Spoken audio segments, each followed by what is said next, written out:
Hey, what's going on? So today I'm gonna be going over a very frequent asked topic that I get a lot, that I get asked a lot on Instagram, and is how do I go about my zones? How do I draw my level of support and resistance, supply and demand, however you want to call it. At the end of the day, it's the same term, it's the same concept. People just wanna rephrase it, put it in other terms so they can sell you a new product, which is same thing at the end of the day. So I'm gonna show you guys this GU, how I go about the weekly, daily, H4, H1, all the way to my entry on the resistance or level of support. So I like to start off by going through the weekly time frame, but I don't really draw my level of support and resistance of the weekly time frame. I don't really have them marked up in the chart. Like for example, here we have reached a level of support.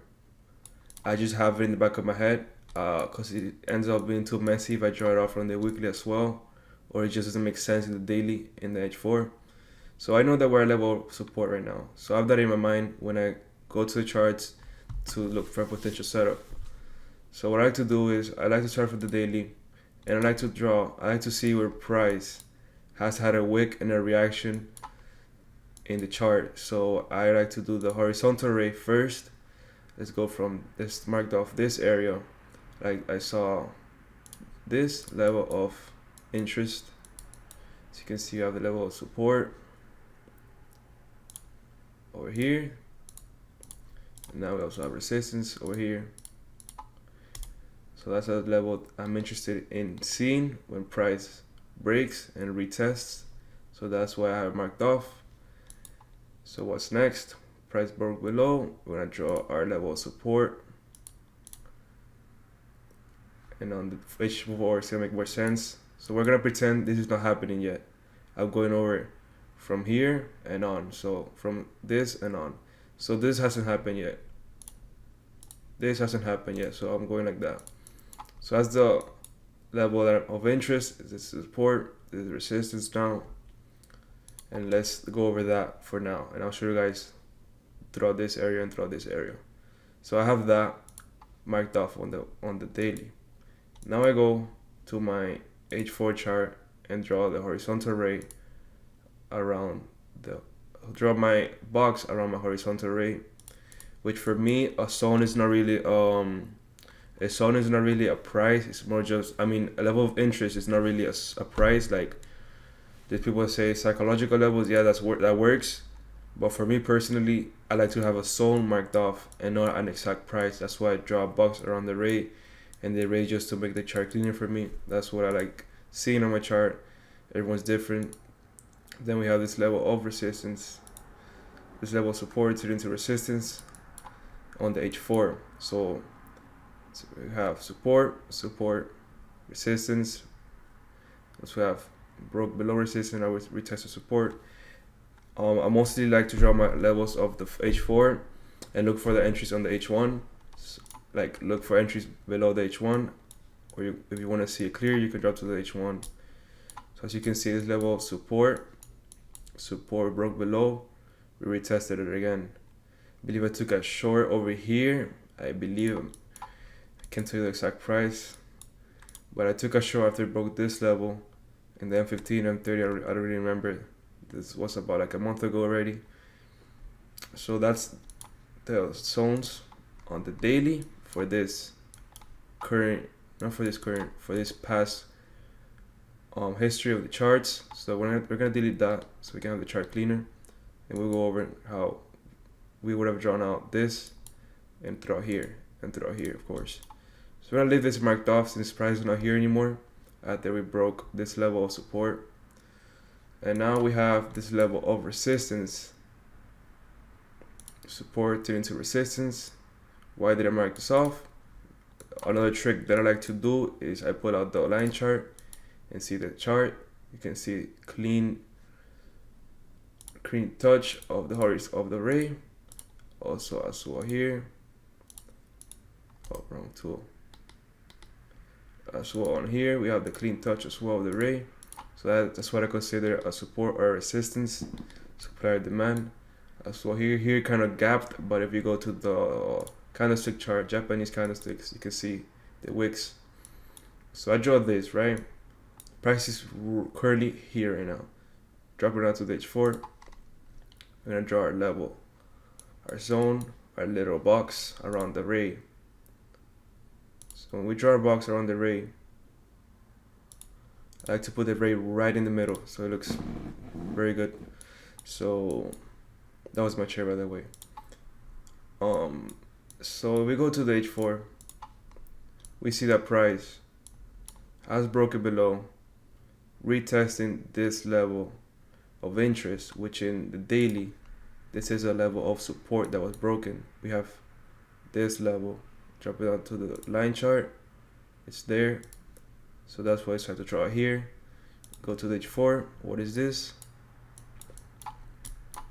We have resistance throughout here, and this is also resistance, broke above, meaning they couldn't break above, resistance as well, and we finally broke above.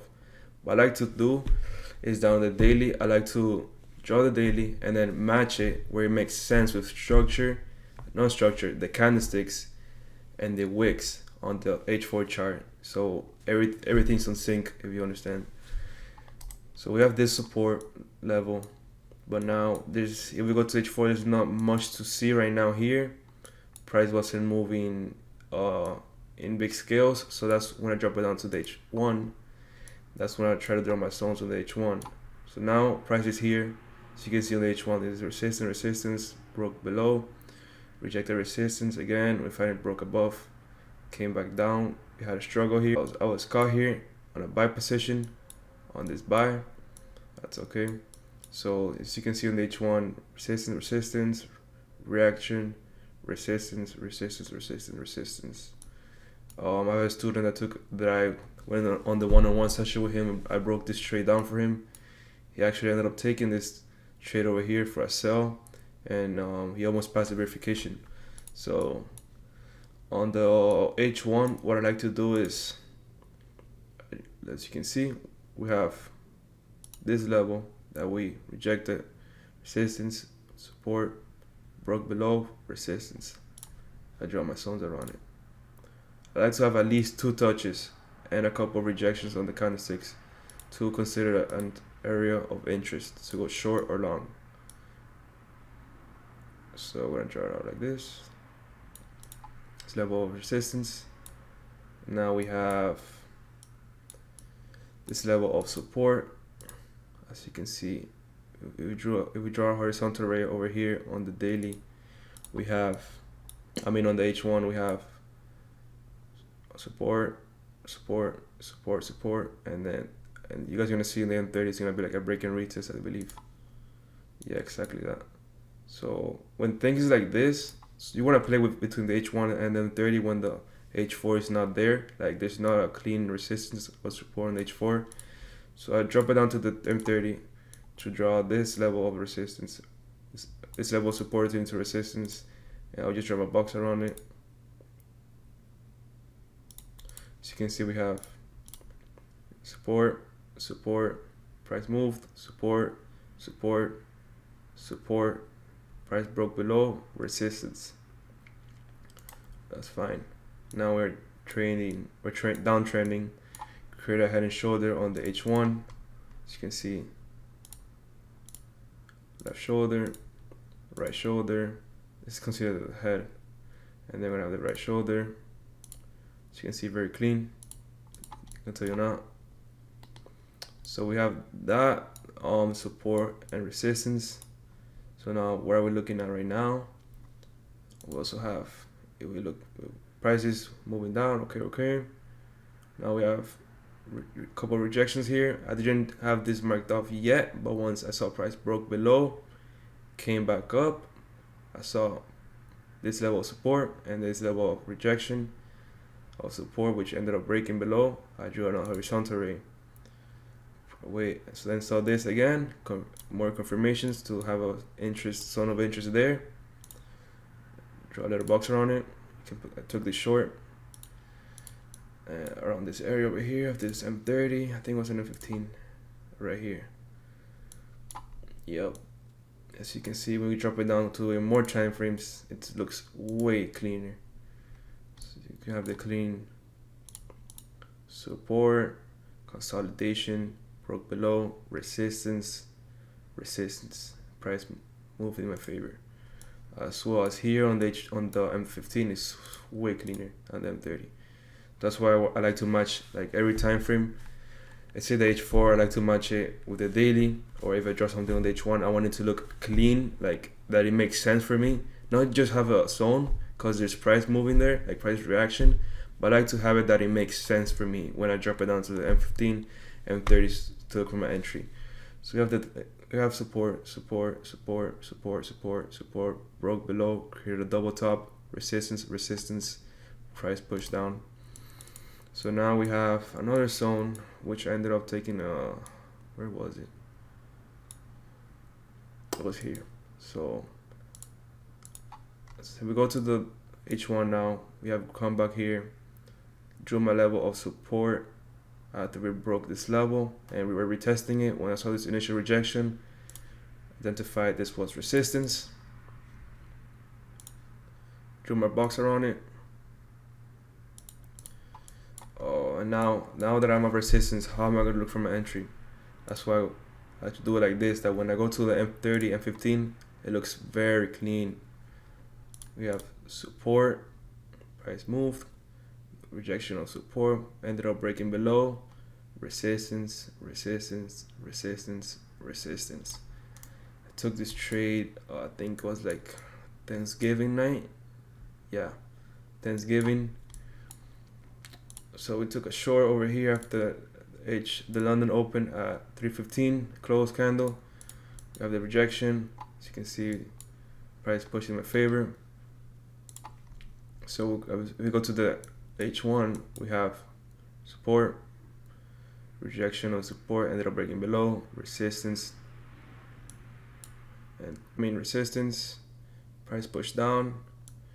I made I decided to call this a level of support. Let's have the rejections, drew my box around it. Now I drop it down to M15, and I seen that price, M30, and I seen that price has come down. Every time, you have to understand something, every time frame has a structure. So we see that price is trending down. Okay, lower high. Big rejection to the downside. Now we're above support. Waited for price to push again to support and brought it to the next resistance level. As you can see here, it's a level of support. Support broke above support, came back down. I had an entry here, brought it to resistance. So that's how you go about. That's how I go about my level of support and resistance on simple terms. The simplest way possibly I can explain to you how I draw my level of support and resistance on the week, or not really on the weekly, but the daily. Look how clean this looks. We go to the H4, resistance, support, resistance, retested, support, broke below. We go to the H1, it's way cleaner than this. Just look at the H1, how everything matches up with the H4 and the H1. Just look at it.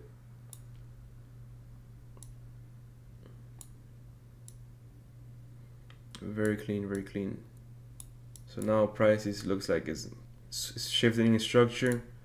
As you can see, if you have some basic knowledge about market structure, you can see that price broke the lower high, higher low, and then higher high. We'll see how price reacts on around this area over here on the daily H4, bigger time frames. So that's how I go about my level of support and resistance on simple terms. The simplest way I can possibly explain this. If you find this helpful, drop a like, drop a comment, subscribe, and you can always send me a message on Instagram if you need help. I'll answer you, and see you guys in the next video.